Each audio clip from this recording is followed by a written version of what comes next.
কোনো মামলায় ব্যবহার না করা হয়। বেঙ্গালুরুর 29 বছরের তরুণীর টুকরো টুকরো করা দেহ উদ্ধার বন্ধ ফ্ল্যাট থেকে। গত দিন কয়েক ধরেই অভিযুক্তের খোঁজে তল্লাশি চালাচ্ছিল পুলিশ। এবার তদন্তে নয়া মোড়। সূত্রের খবর, খুনের ঘটনায় জড়িত এক যুবক। 2025 সালে অস্কার মঞ্চে ভারতের প্রতিনিধিত্ব করবে কিরণ রাও। প্রতিযোগিতা করবে লাপাতা লেডিস। সংস্থার দ্বারা বিশ্বের মহিলাদের জন্য গুরুত্বপূর্ণ বার্তা তুলে ধরেছে। हमने ये फिल्म बनाई है कुछ मुद्दों को लेकर, कुछ विषय को लेकर, औरतों की जो समस्याएं हैं, उनके जो की उम्मीदें हैं, उनकी जो कोशिशें हैं, उनके बारे में फिल्म है। ऑस्कर के लिए जब इंडिया नॉमिनेट करती है तो हमें लगता है कि एक तरह से हम सब का हौसला बढ़ जाता है। इस देश की सारी औरतों का भी हौसला बढ़ना चाहिए। পরীক্ষা দিয়ে বাড়ি পথে বাজ পড়ে মৃত্যু হলো 6 ছাত্রের। সকলেই একাদশ শ্রেণীর ছাত্র। বাড়ি ফেরার পথে প্রবল বৃষ্টির হাত থেকে রক্ষা পেতে গাছতলায় আশ্রয়। সেই সময় বাজ পড়ে মৃত্যু। ছত্তিশগড়ের রাজনন্দগাঁও এলাকার ঘটনা। পড়ুয়া ছাড়াও আরো 2 ব্যক্তির মৃত্যু। অর্থাৎ ছত্তিশগড়ে বাজ পড়ে একদিনে 8 জনের মৃত্যু। কেজরিওয়ালের চেয়ার ফাঁকাই রাখলেন অতীশী। আগামী বছরের শুরুতে দিল্লিতে বিধানসভা ভোট। দিল্লির মুখ্যমন্ত্রী অতীশী জানিয়েছেন, রাজধানীর মানুষ ভোট দিয়ে কেজরিকে তাঁর চেয়ারে ফিরিয়ে আনবেন বলে তার বিশ্বাস। ততদিন চেয়ার তার অপেক্ষায় থাকবে। অনিশ্চিত শাকিব।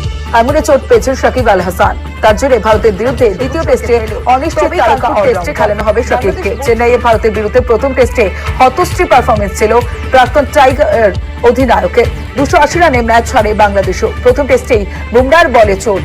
মাঠের প্রাথমিক চিকিৎসা। আঙুলে চোট নিয়েই বাকি ম্যাচ খেলেন শাকিব। বাংলাদেশের বিরুদ্ধে টেস্ট জয়ের পরের দিন ছুটির মেজাজে ভারতীয় দলের ক্রিকেটাররা। 3.5 দিনে ম্যাচ শেষ করে বেশিরভাগ ক্রিকেটার বাড়ি ফিরেছেন। দিন দুয়েকের বিশ্রামের পর 25 সেপ্টেম্বর ফের কানপুরে মিলিত হবে ভারতীয় দল। 27 সেপ্টেম্বর থেকে সিরিজের দ্বিতীয় তথা শেষ টেস্ট ম্যাচ। দ্বিতীয় টেস্টের জন্য দল অপরিবর্তিত। বাংলাদেশের বিরুদ্ধে প্রথম ম্যাচে বিরাট জয়ের পর দ্বিতীয় ম্যাচেও জয়ধারা অব্যাহত রাখতে চান।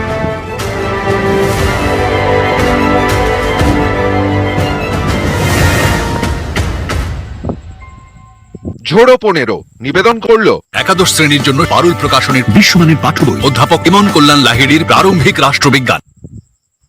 হেডলাইন্স নাও নিবেদন করছে দাঁত ভাজা চুলকানিতে দেয় আরাম সালিকল মলম। সালিকল মলম। আরজি করে ধর্ষণ খুন। সিবিআই হাজিরা। পানিহাটির বিধায়কের তরুণী চিকিৎসকের দেহ দ্রুত সৎকারে চাপ সৃষ্টির অভিযোগ। নির্মল ঘোষকে প্রায় 6 ঘন্টা জিজ্ঞাসাবাদ কেন্দ্রীয় তদন্তকারী সংস্থার। ভাসছে দক্ষিণ, পড়ছে উত্তর। কালিম্পংয়ে তাপমাত্রা 31 ডিগ্রি ছুঁই। কাঠফাটা রোদে কালঘাম পাহাড়ে ঘুরছে শঙ্কর ঘোষের।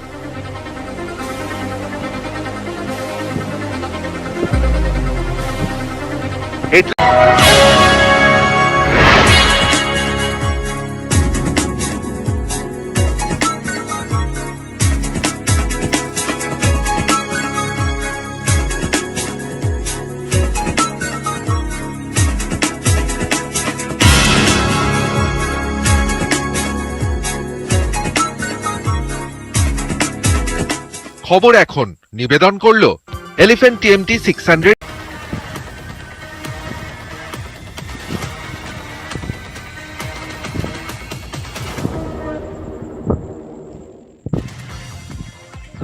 কাঁসাই নদীর জলস্তর কমলেও জারি রোদ পোড়োতে জলমগ্ন এলাকা ঘুরে ত্রাণ বিলি মন্ত্রী জাভেদ খানের। সঙ্গে ছিলেন ডেবরার বিধায়ক হুমায়ুন কবির। এদিন স্পিড বোটে প্রায় 50টিরও বেশি পরিবারকে ত্রাণ সামগ্রী তুলে দেন মন্ত্রী। পুলিশের তরফেও চলছে ত্রাণ সামগ্রী বিলি। আমতায় জলমগ্ন এলাকা থেকে জল নামাতে বসানো হলো পাম্প। সেচ দপ্তরের তরফে প্রায় 5টি বড় মেশিন বসানো হয়েছে জলমগ্ন এলাকায়। দ্রুত জল নামাতে আরো মেশিন আনার কথা জানান আমতার বিধায়ক সুকান্ত পাল।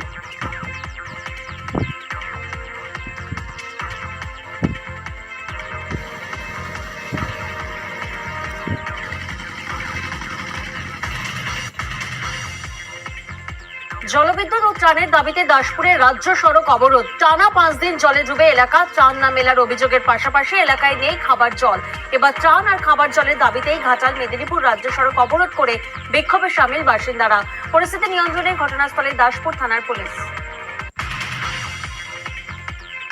ইছামতির জলে গাইঘাটার গোপালপুরে ডুবেছে বাজার, বাস স্ট্যান্ড আর ভাসিয়ে নিয়ে যাচ্ছেন ব্যবসায়ীরা। ক্ষতিগ্রস্ত এলাকার কয়েকশো দোকান। ইছামতির সংস্কার না হওয়ার জেরে প্রতি বছর জলে ডোবে গাইঘাটা। অভিযোগ বাসিন্দাদের, এই জল যন্ত্রণা থেকে মুক্তি পেতে দ্রুত ইছামতির সংস্কারের দাবি এলাকাবাসী। ভাগীরথীর জলে বানভাসী নাকাশিপাড়া বেথুয়া ডহরিতে রাজ্য সড়কে জাল ফেললেই উঠছে রুই কাতলা। ভাগীরথীর জল বন্ধ, রাজ্য সড়কে যাতায়াত। ভরসা নৌকা, তাতে চেপেই চলছে ঝুঁকির যাতায়াত। ভাগীরথীর জলে আকন্দডাঙ্গা কুলেপোতা এলাকায় প্লাবিত কয়েক হাজার একর কৃষি জমি। ত্রাণ নিয়ে প্রশাসনের বিরুদ্ধে ক্ষোভ বাসিন্দাদের। জল যন্ত্রণার মাঝেই ফের বৃষ্টি। আবহাওয়া দফতরের পূর্বাভাস মতোই দুপুর থেকে পশ্চিম মেদিনীপুরের সবং, পিংলা, জেব্রা সহ একাধিক এলাকায় শুরু বজ্রবিদ্যুৎ সহ প্রবল ঝড় বৃষ্টি। গ্রাম পঞ্চায়েতের লোহরপুর গ্রাম তলিয়েছে 3টে বাড়ি। আতঙ্কে ঘর ছাড়ছেন এলাকার প্রায় কয়েকশো পরিবার। ভাঙনের সঙ্গে ক্রমেই নদীর জলস্তর বাড়ায় বাড়ছে চিন্তা। প্রশাসনের তরফে এলাকায় মাইকিং করা হচ্ছে, বস্তা ফেলে জল আটকানোর চেষ্টা স্থানীয় পঞ্চায়েতের।